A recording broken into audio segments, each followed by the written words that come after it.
Shush! It's time for The Shelf. Whangarei District Libraries Radio on Beagle Radio. Oh! Tēnā koutou katoa, no mai whakaronga mai ki The Shelf, he punua pāho mai ina whare puka puka I Whangarei, I Beagle Radio 88.1 FM. I pahure koutou I ngā hōtaka me o hou tu kina whare puka puka I YouTube. Hello everyone, welcome to The Shelf, a podcast for Whangarei District Libraries on Beagle Radio 88.1 FM and streaming online at beagleradio.co.nz. To catch up on episodes you might have missed, subscribe to the Whangarei District Libraries YouTube channel. My name is LJ, I am the Cataloguing Services Librarian at Whangarei District Libraries. And my name is Andy. I'm an Outreach Services Librarian, and recently I became the DVD Librarian as well. Woo! Yep. DVDs are free to borrow. Yes, they're free to borrow. I still get that question, and I'm going to work hard to develop a really fun collection and informative. Yes. So we are librarians at Whangarei District Libraries in New Zealand. We discuss matters arising in libraries, as well as books, culture, and community. We are not just advocating for Whangarei libraries, we are also advocating for libraries everywhere, and I think that's important to us. Right now, I believe that people need libraries more than ever. Hear, hear. And speaking of libraries, what are you reading right now, Andy? This is why I feel I need a library. Just a brief story. When I was younger, the most difficult class in school for me was the sciences. Any science, chemistry or biology. I never studied physics. Me neither. I would like to.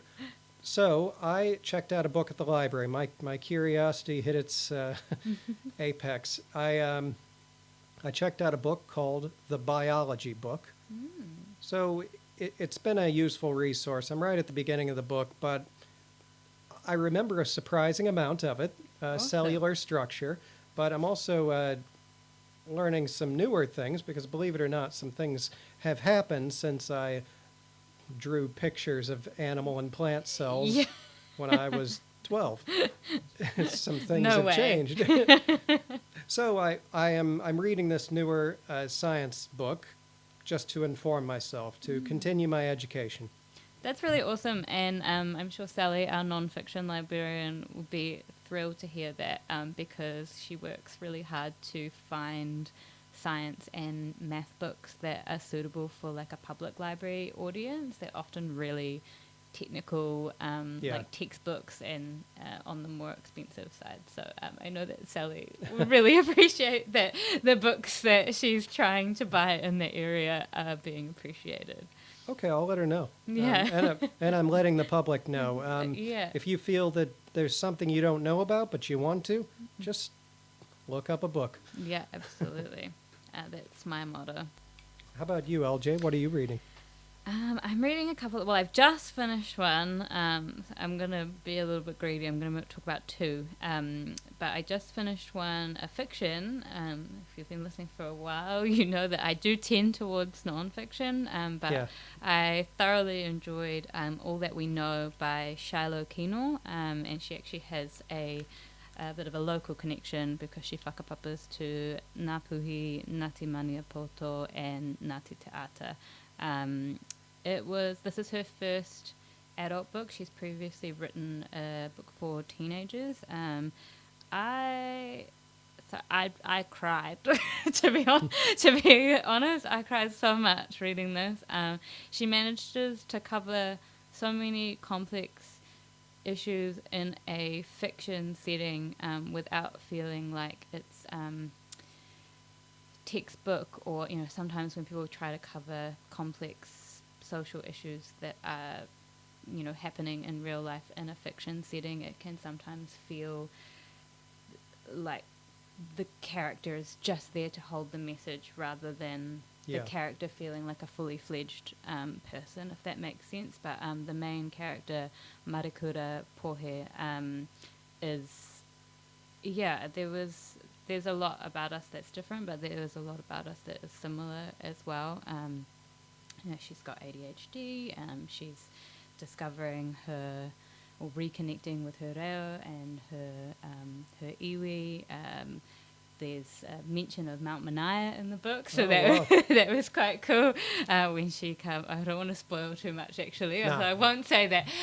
But I really recommend it. It does have quite a few holds on it, but the more holds that we have on the book, the more likely we are to purchase more copies of it. And so, I recommend placing a hold on it, and then we might buy some more copies, and then that would support a local author. Yes. But I think that everyone can get something out of it, both Pākehā and Māori, and anybody else really. It was really good. And then the other one that I'm currently reading, because I finished that, but the one that I'm currently reading is The Other Olympians by Michael Waters, and it's a quite timely read, I think. Andy and I did a few months ago regarding the Olympics. That's right. And some of the misinformation and disinformation that happened there. And so this has been an interesting perspective. It covers Hitler's Olympics.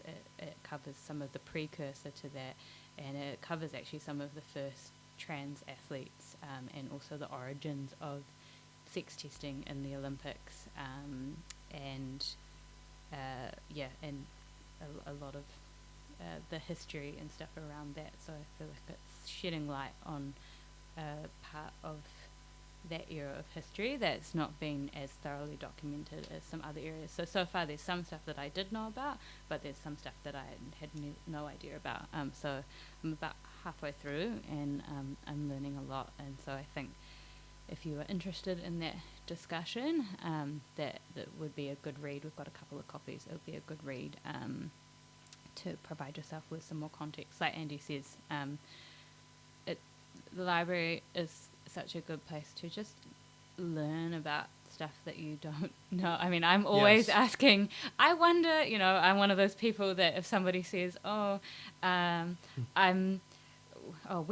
year did that happen? Or how old is that? I'm always Googling on my phone because I just can't stand not knowing stuff. If there's ever a time where I've not got a big stack of books on my nightstand trying to know more stuff, then there's something severely wrong with me, and someone should intervene.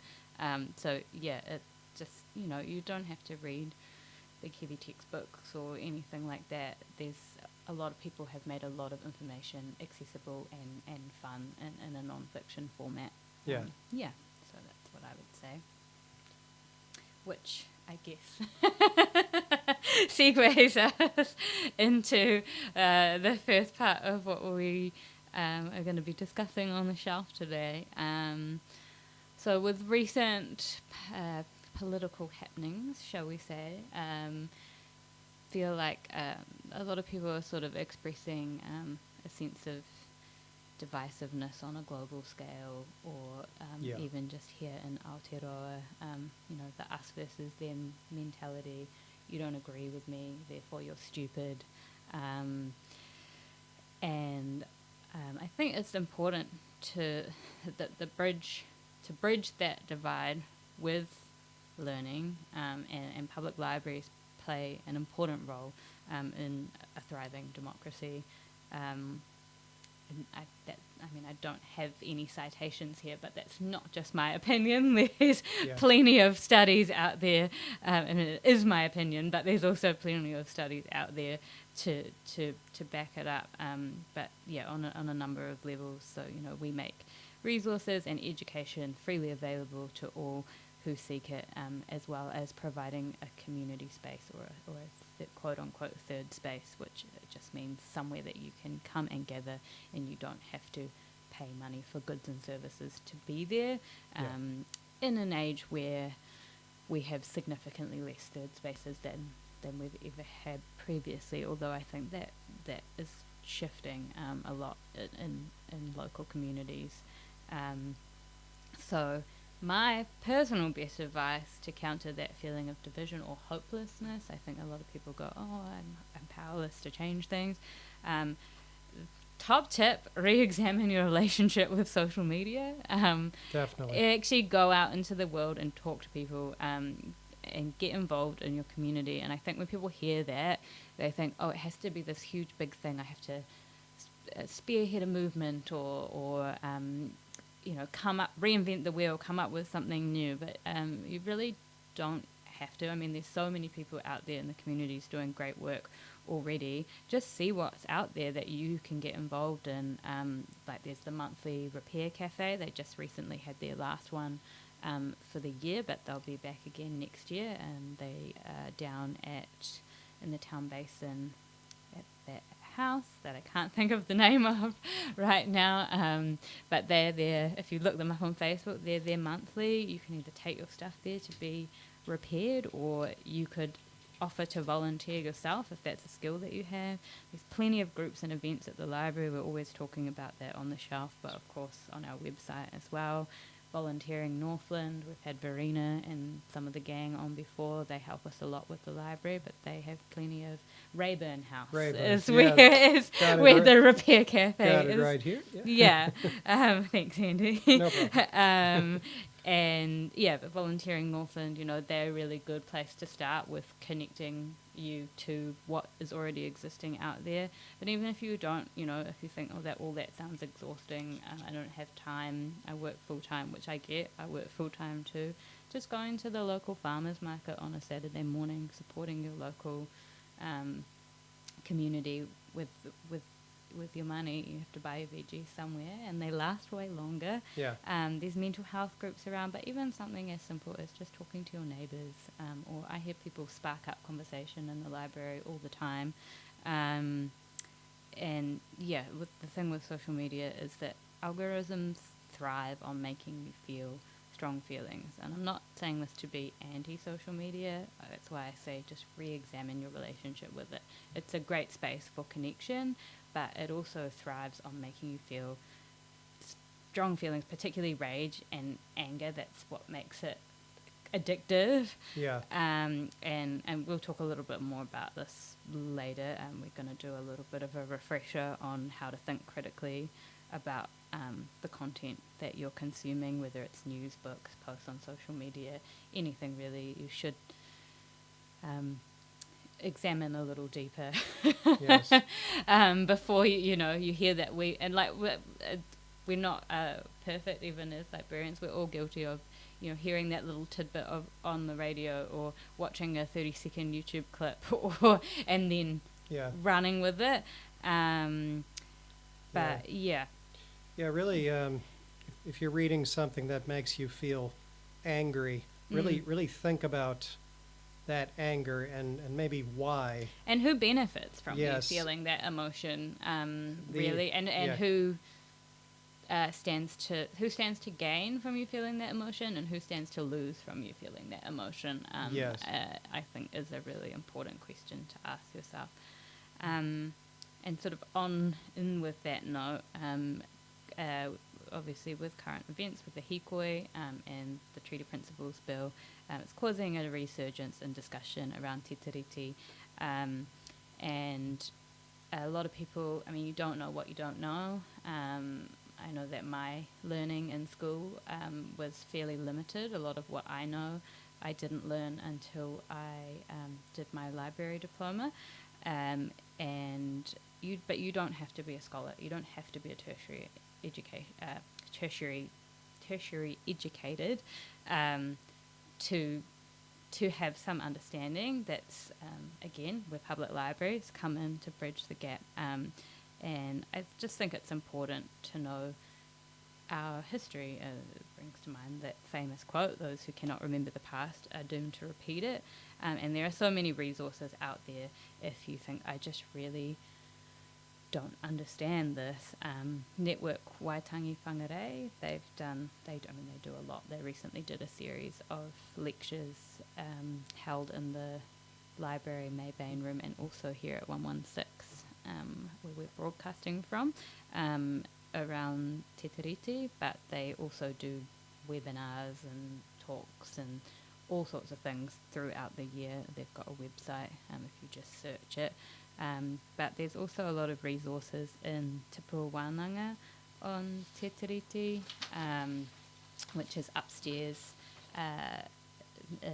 housed next to the New Zealand Room collection. It's our Māori collection. So I've got a couple of really short, basic recommendations. You know, if you think, I'm not a lawyer, I don't have time to read a big, thick textbook, there's Understanding Te Tiriti, a handbook of basic facts about Te Tiriti o Waitangi by Roimata Smale.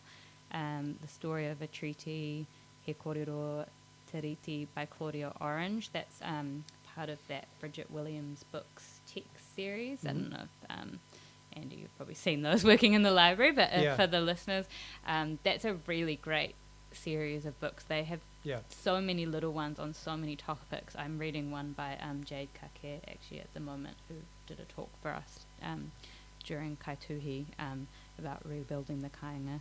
And there's tons of topics that they cover by a range of different experts, really, but in a really small, short, easy to digest format.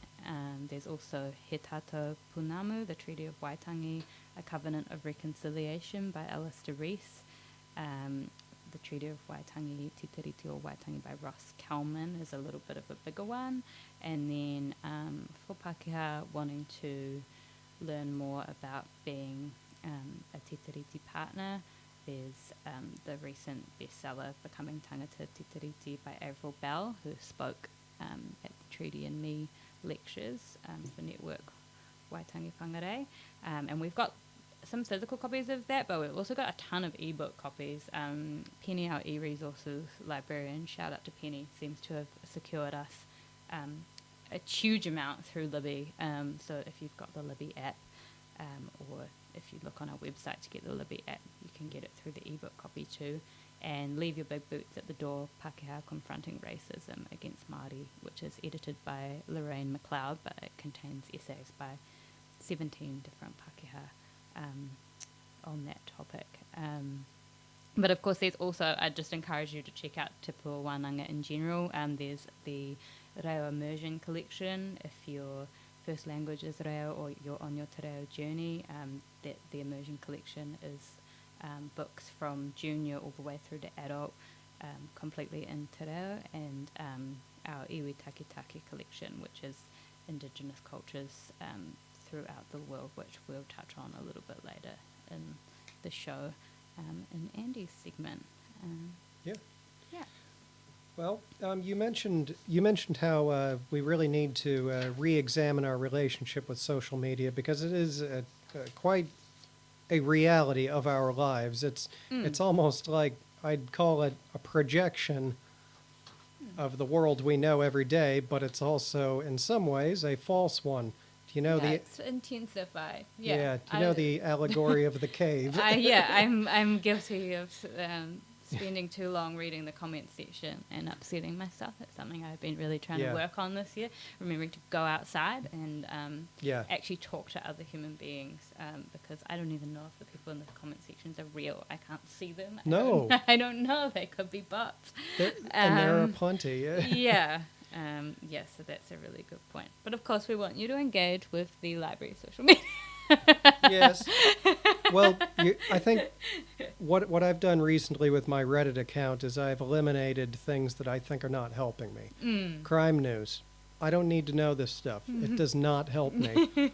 It doesn't at all. It just makes me angry, and that's re-examining my relationship with this. Instead, I'm finding my hobbies on there. I would like to know about that stuff. I want to know people doing fun things with their instruments. Shout out to the crochet Reddit. I'm a newbie crocheter, and I quite like looking at what people have created. Yeah, that's a good point, Andy. And I really I play guitar at home, so I really like the groups that are related to guitars. Just seeing the mods people make, and I think it's just fun. And for some reason right now, my Facebook has these AI-generated pictures of castles. And that's okay. These are real castles. Right, okay. If you look them up. I don't know, some AI program probably just finds them on the internet and then writes, this is them out. this is a castle in Germany. And I think they look neat. But I'm also trying to use Facebook less. Use it for communicating with people who I know are real or organizations that we know are real, such as Whangarei District Libraries. Great Facebook page. Give it a like. Give us a like. I have... I studied this very useful framework when I got my library diploma, and we have discussed it in the past, perhaps a year ago. This framework is called the CRAAP Test. Which is just really fun to say. It is fun to say it, but it's CRAAP, and it stands for Currency, Relevance, Authority, Accuracy, and Purpose. Please look up this framework. I found it on LibGuides at WinTech, which is that's a New Zealand site. University, yeah. But you can Google CRAAP Test with 2 A's, and you will find this framework. The 2 A's are essential probably to the results that you're going to get. Yes, you don't spell it with 2 A's, please. Yeah. So LJ and I are going to read these because I think they are incredibly useful to evaluate the information that you consume online or in newspapers or books. Unfortunately, this topic has never stopped being relevant in the time that we've had this podcast, and I can't see it becoming irrelevant anytime soon. But this is a small thing that you can do to mitigate being sucked in by misinformation and disinformation, and potentially contributing to the spread. So do you want to? Sure. Oh, I should add YouTube to that. If you see there are a lot of YouTube videos which are suspect. So we're going to go through the framework. Shall I start with the first? Yeah, kick us off, Andy. All right. C, currency. How up-to-date is the information? How current? When was the information published or last updated? That will be at the top of the page usually. Is the information still relevant, applicable to your subject area? Is there newer information available? And for websites, are the links still functional? And how quickly does information change in this subject area? In some areas like IT or medicine, information goes out of date quickly, and it is important to have newer information. Relevance. Does the information relate to your topic? Does the information answer or address your research question? Who is the intended audience? What level is the information? If the information is too simple or general, it might not be appropriate for an academic assignment, although in this case, not necessarily doing an academic assignment. Yeah. How appropriate is the information for use in your research? Does the information contribute to your knowledge of a subject? Where does the information come from? And does it relate to your particular location or context, which is quite important. Sometimes I see people, sorry Andy, Americans online in the comment sections going, this isn't how it is where I am. Yeah. And they're commenting on something that's from the UK. Yeah. Yeah, no offense taken. It's all right. So we've got CR and then A. The first A is authority. Who generated or published the information? Who is the author, publisher, source of the information? If there is no author, the information may not be reliable. If the author is a company, they might be trying to sell you something. Check URLs. So that's the website address as it's written at the top of the web browser. Does it have .co, .com? Those equal businesses. .govt, that's the government. .edu or .ac, that's academic institutions. Those are the domains. And what can you find out about them? The people who publish this information. What are their credentials or qualifications? Are they an expert in the field? Is the author affiliated with any educational institutions or prominent organizations? And can you find information about them in other areas? In other sources, I mean. So if you find information about them in other sources, maybe you can find out, do they have a good reputation? Accuracy. Is the information reliable, truthful, and correct? Is the information supported by evidence and references? What reasons are given for statements, claims? Be wary of information not supported by references. Was the information peer-reviewed? Was it checked by editors or experts? Does the information reflect what other credible sources have said about the subject? Can you verify the information with other sources? Has anything been left out that might disprove or contradict any claims? Are there any statements that seem unlikely or false? Are there spelling or typographical errors? And lastly, for the CRAAP test, purpose. P for purpose. Why does the information exist? Is the information trying to sell you a product, persuade you of a particular point of view, entertain, or inform? The side of the page was cut off, but how is the information presented to you?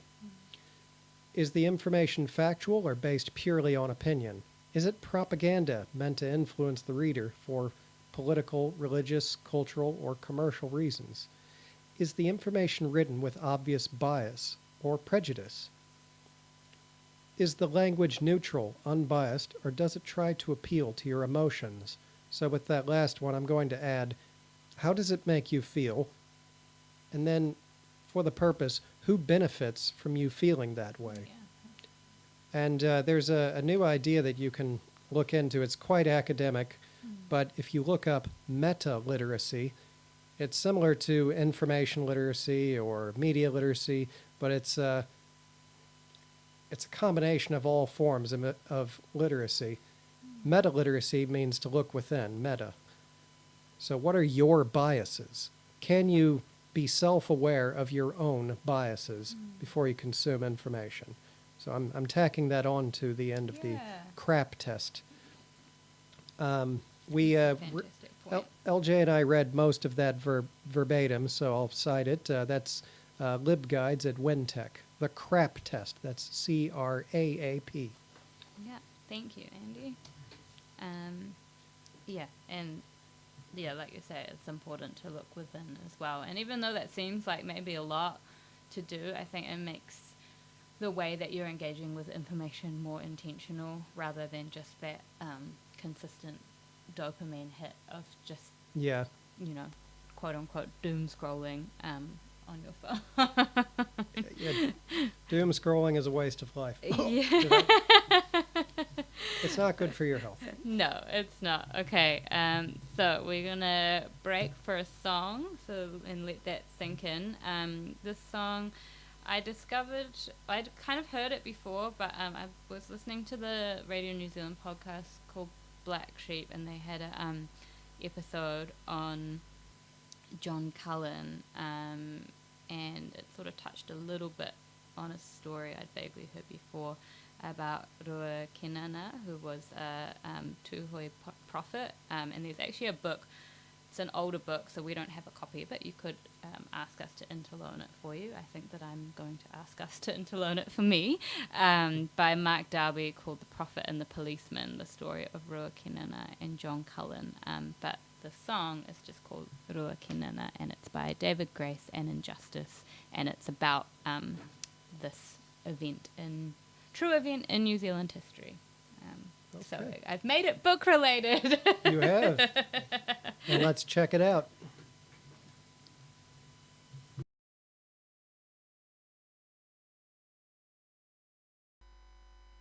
Welcome back to the shelf. That was Rua Kenana by David Grace and Injustice.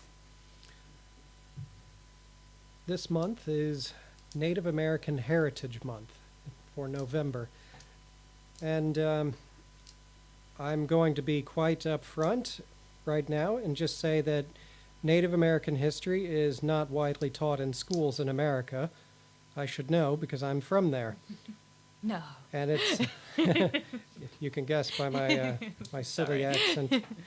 But it's not widely taught anywhere else that I know of. And also, I'm afraid that when I took a history class in high school where we discussed it a little, it was not taken seriously. I'll give two examples. My first is a short example, but in high school, the class clown in my American history class gained just such amusement and delight from discussions about these native massacres because of the names that they had. Wounded Knee. That was his chance to make a stupid monologue to the class. Another was the Battle of Tippecanoe in 1811. And, well, you can see that this is a person who did not take this seriously at all, and this was considered an advanced class. I'm not sure why the teacher didn't just ask him to leave. Another example is a bit of a longer story, but it's the perspective of someone who isn't from the U.S. who said these things to me. Hear me out. I had a conversation with someone in a pub who was from the United Kingdom, and he insisted that there were no real civilizations in North America before the Europeans arrived. Wow. Yeah. And he said that what he meant was that there were no large settlements or cities. Now, this is an example of disinformation. He knew full well that his argument was false, but insisted on it. This is a common tactic of white supremacists. They say something that they know is false and gain amusement, as we, who are talking to them, try to tell them that they are wrong. So the goal of this conversation was to wear me down. Not to change my mind. It was to annoy and exhaust me. Sadly, this happens a lot while discussing Native American history. He said that there were no cities or large settlements. There is a preponderance of evidence for a large civilization in North America before the Europeans arrived. The Mississippian people were not nomadic. They were the largest civilization north of Mexico. And they had a large settlement near the Mississippi River in southern Illinois called the Cahokia Mounds. That's what it's called now. I have been there.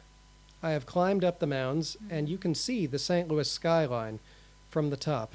St. Louisans do this thing. It's kind of annoying. Every time we see the arch, we always say, "There's the arch." I don't know why. We just do. But from the top of the Cahokia Mounds, you can see it clearly. And there is also a museum at the bottom of these mounds that will tell you all about the history of the Cahokia Mounds. There is a wonderful book in our collection called 4 Lost Cities, A Secret History of the Urban Age. They're going away from this episode with a long list, a long reading list for sure. Yeah. I hope everyone's writing this stuff down. But 4 Lost Cities has a great portion about this completely vanished city in Turkey. It existed for 1,000 years in the prehistoric times. There was Angkor Wat. Pompeii, and then the Cahokia Mounds, which is what the people who lived there after the Mississippians called it, the Cahokia Mounds. We don't know what it was called. Maybe we'll find out someday. But for Native American Heritage Month, I really encourage our listeners to educate yourselves about Native American and First Nation history. And I'm not excluding Central and South America, too. Learn about them as well. There is a spinning display at Whangarei Central Library that's near the fiction bookshelves, and that is a great starting point. You can also find resources in the catalog by keyword searches and subject searches for things such as Indigenous America or Native Americans. You can search those. But LJ is a cataloger and knows more about subject headings than me. I have a little bit of an interesting, when I was researching for this episode, I was a bit curious because I hadn't really looked at the subject headings that we have for some Native American materials that we've got in the collection before, and I noticed that some of the terms were severely outdated, really, and in my mind have been for quite some time, like at least as long as I've been, maybe not at least as long as I've been alive, but for significant period of time. And so I did a little bit of research, and I found that the Library of Congress, so this is where I get a little bit into the nitty-gritty of cataloguing, but bear with me. So the Library of Congress is where we get our sort of standardized subject headings terminology from. And so it's a huge database, but yeah, it tends to be, that's how from catalogue to catalogue we're likely to have similar, if not the same, subject headings in the same phrasing of things. It gives a standard framework, basically, for tagging things with subject headings. And so Library of Congress, which is where majority of our subject headings come from, aside from the reo headings and some local subject headings that we have, which just means they're just local, just means that they're just for our library. So Library of Congress had only made a statement just recently in March 2023, so just last year, that they would be undertaking a full and proper evaluation of headings for Indigenous people. So this is not exclusive to Central and North America, also South America, like Andy said, and Canada and other Indigenous peoples worldwide are also kind of included in this. So the statement that they put out, I'm not going to read the whole thing, just a part of it, but the Library of Congress recognises that many of its subject headings for Indigenous peoples living within the United States and bordering countries are either incorrect or offensive. The Library is committed to rectifying these errors and is determined to do it correctly and with respect for Indigenous peoples, their customs, culture and languages. Currently, the Library receives proposals to create and update Library of Congress subject headings related to Indigenous peoples and tribal names and considers them on a case-by-case basis. Moving forward, the Library is committed to engaging with Indigenous communities to co-create more holistic solutions to resolve this complex problem. And then they went on to outline how they plan to do it. They're going to employ like a specific person to sort of go through all of this and communicate with the different Indigenous groups and things. But I was really shocked, not shocked, that that was only a statement that was put out in 2023. And like I say, I mean, it's not that they haven't been working on it. Like they say, at the moment, they've only been doing it on a case-by-case basis. But the fact that they hadn't already had a dedicated, so all of that is just to say, if you are looking and you think, oh my God, that subject heading on that item is way out of date, or like they say in their statement, offensive, is because it has come from Library of Congress. And so as they update their terms, we will then retroactively update our terms, which, I guess it's just a small part of the bigger problem that Andy has talked about earlier in this segment. But it was interesting research for me. And like I say, I mean, we have in New Zealand, we have a database of reo terms, na upoku tukutuku, which is standardised terms for subjects in te reo Māori, and provides a structured path to Māori worldview within library and archival cataloguing and description. And that's not to say New Zealand is wonderful and perfect in comparison, but I just thought it was so interesting that, I mean, this is something that's been around. I can't remember when it first was released, but I know it's been around for a while now, and it's regularly updated. And it includes iwi hapu names and etc. So it's very contrasting to the Library of Congress and their terms. So that's my little piece. Well, I'm going to plug some names for Native American Heritage Month because I feel these books don't get the love that they deserve. Yeah, I've got a couple too. My favorite was The Night Watchman by Louise Erdrich. I learned her name because I took a course at uni called Native American Literature, and we read 2 of her books. She's, I think, Algonquin and Chippewa. And if I'm wrong there, I'm very sorry. There's also, in our collection, Never Whistle at Night, an Indigenous dark fiction anthology. Stories written by a variety of Indigenous people, including Native Americans. Yeah, so I've just recently asked Meredith to buy that because I want to read it. Yeah, I see the note here now. It's on order. Yeah, so we will have it. Yeah, but I think you should still be able to put a hold on it. But yeah, that's it's not just Native American.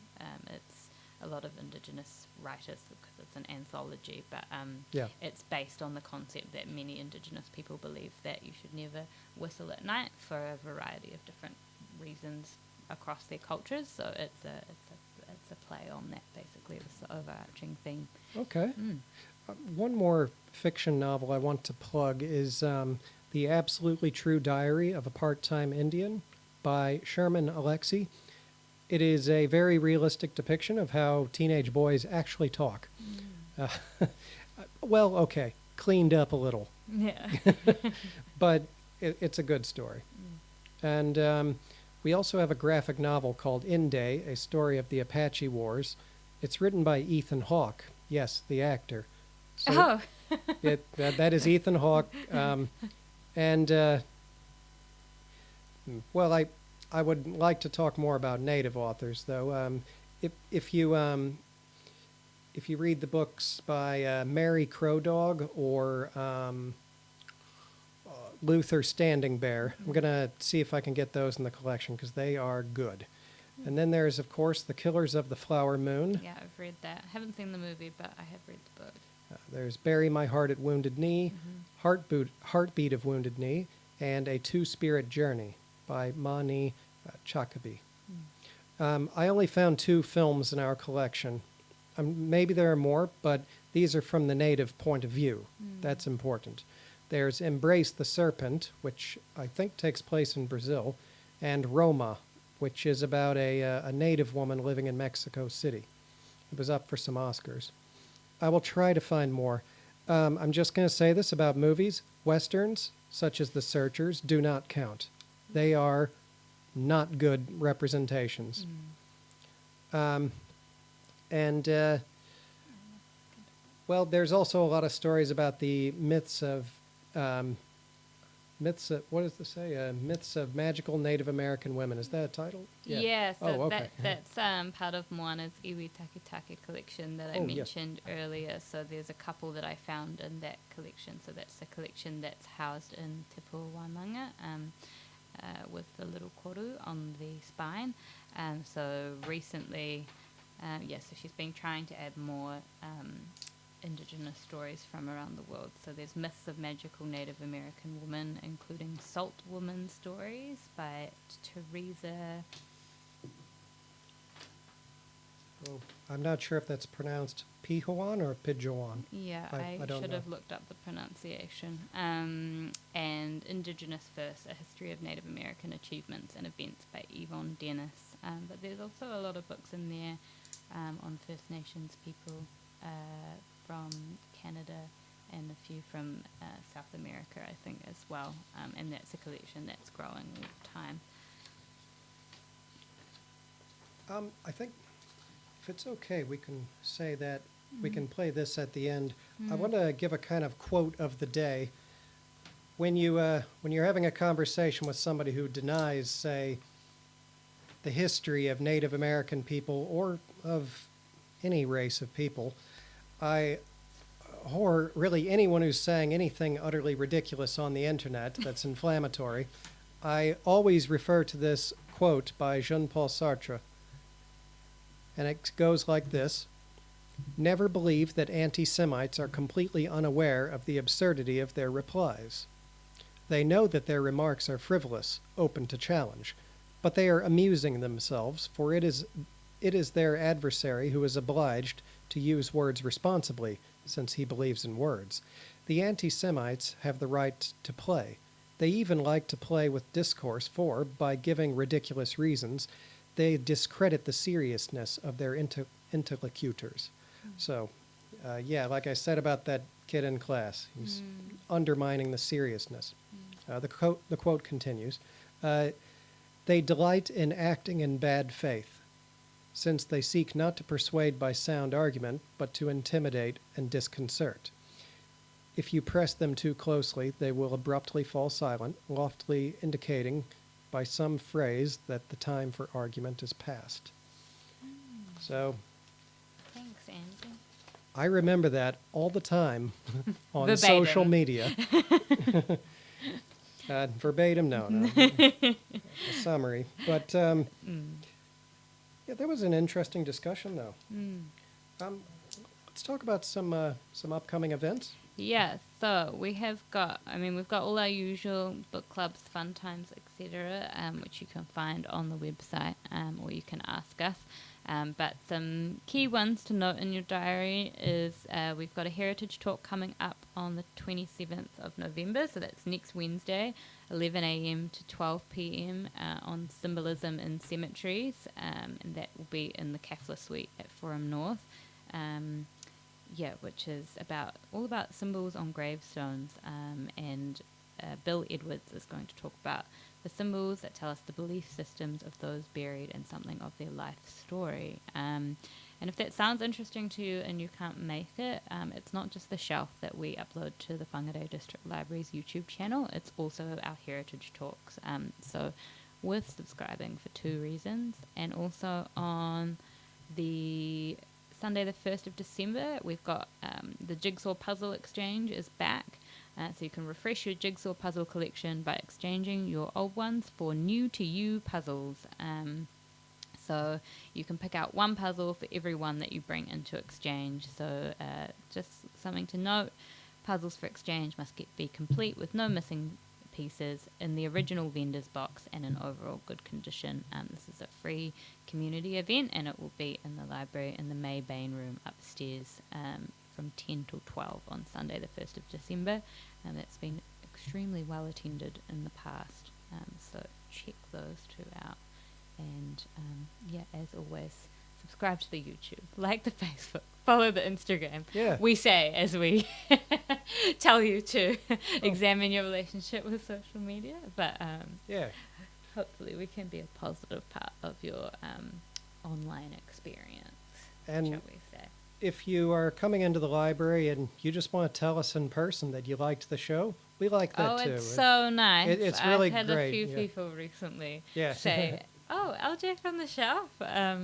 It's a delight, really. Yeah, it really makes it. We put a lot of effort into creating these shows, so it's nice to know that people are listening. Yeah, your feedback is important. And feel free to tell us what you want to hear more of on future shows. We're keen to do another book club in the new year, so yeah. I think we ought to add a coda to this, and that is a song by a band with Native Americans performing. The band is Redbone, and you will have heard the song. Absolutely. You know the song. The band is called Redbone, and the song is "Come and Get Your Love." You've heard it. But this is the live version on the Midnight Special. Look it up on YouTube. It's really cool. All right. Thank you very much for listening, everybody. Ka kite, and we'll see you at the library.